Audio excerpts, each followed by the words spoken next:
প্রিয় দর্শক, ঢাকার বুড়িগঙ্গা নদীর তীরে অবস্থিত লালবাগ কেল্লা, কিন্তু আমি এটাকে লালবাগ কেল্লা বলবো না। এটা হচ্ছে কেল্লা আরঙ্গবাদ।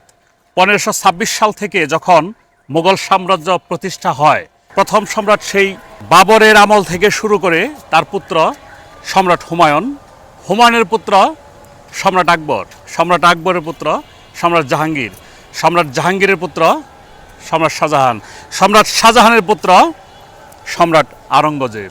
আর সেই আওরঙ্গজেবের তৃতীয় পুত্র সন্তান তিনিই ছিল সম্রাট আজম শাহ।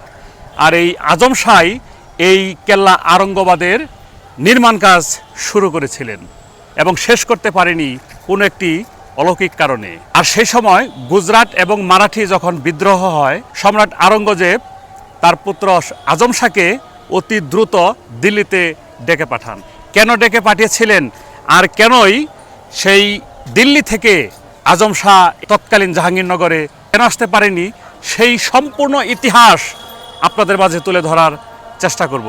প্রিয় দর্শক, তথ্যবহুল ভিডিওটি এবং ইতিহাস প্রেমীদের কাছে আমার একটি রিকোয়েস্ট, যদি ভিডিওটি ভালো লেগে থাকে তাহলে অবশ্যই ভিডিওটি শেয়ার করে দিবেন, কমেন্ট করে আপনার মতামত জানাতে পারেন। আমার এই তথ্যবহুল ভিডিওতে যদি কোনো ভুল ভ্রান্তি হয়ে থাকে তাহলে সেটা আমার অনিচ্ছাকৃত। ক্ষমা সুন্দর দৃষ্টিতে দেখে আমার ভিডিওটি সম্পূর্ণ দেখুন। ঢাকার ব্যস্ত নগরীর মাঝখানে দাঁড়িয়ে আছে এক অসমাপ্ত স্বপ্ন। শত বছর ধরে অনেক মানুষ এই কেল্লার ভেতরে হেঁটেছেন, কিন্তু খুব কম মানুষই জানেন কেন আজ এই বিশাল দুর্গটি অসমাপ্ত রয়ে গেছে। এটি কি শুধুই একটি মুঘল দুর্গ, নাকি এর দেয়ালের ভেতরে লুকিয়ে আছে এক রাজকন্যার মৃত্যু,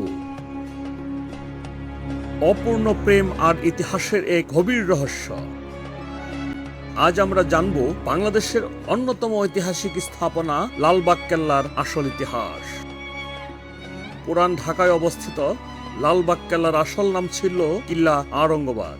1678 সালে মুঘল সম্রাট আওরঙ্গজেবের তৃতীয় পুত্র সন্তান মোহাম্মদ আজম শাহ বাংলার সুবেদার হিসেবে যখন ঢাকায় এসে এই দুর্গ নির্মাণের কাজ শুরু করেন, তখন তার স্বপ্ন ছিল এটি হবে বাংলার সুবেদারের সরকারি বাসভবন ও একটি শক্তিশালী প্রশাসনিক দুর্গ।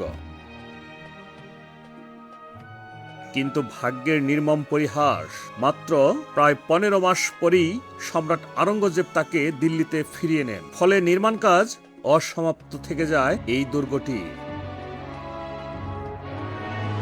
আজম শাহ চলে যাওয়ার পর বাংলার সুবেদার হন বিখ্যাত শাসক সম্রাট শায়েস্তা খান। তিনি আবারও এই দুর্গটির নির্মাণ কাজ শুরু করে দেন, কিন্তু এর মধ্যে ঘটে যায় এক হৃদয় বিদারক ঘটনা। শায়েস্তা খানের কন্যা পরিবিবি, যার প্রকৃত নাম ছিল ইরান দুখ্ত, হঠাৎ অসুস্থ হয়ে সে কন্যা মৃত্যুবরণ করেন। লোককাহিনী অনুযায়ী তিনি আজম শাহের সঙ্গে বিবাহ বন্ধনে আবদ্ধ হওয়ার কথা ছিল, যদিও এ বিষয়ে ঐতিহাসিকদের মধ্যে ভিন্নমত রয়েছে। মেয়ের মৃত্যুতে শায়েস্তা খান বিশ্বাস করতে শুরু করেন যে এই দুর্গটি অশুভ। এরপর তিনি নির্মাণ কাজ আর শেষ করেননি এই দুর্গটির। সেই থেকে লালবাগ কেল্লার ইতিহাসে পরিচিত হয়ে আছে অসমাপ্ত দুর্গ হিসেবে। লালবাগ কেল্লার প্রতিটি স্থাপনা মুঘল স্থাপত্যের নিখুঁত সৌন্দর্যের পরিচয় বহন করে। সবচেয়ে আকর্ষণীয় স্থাপনাগুলো হলো পরিবিবির সমাধি। সাদা মার্বেল ও কালো পাথরের সমন্বয়ে নির্মিত এই সমাধি আজও দর্শনার্থীদের মুগ্ধ করে।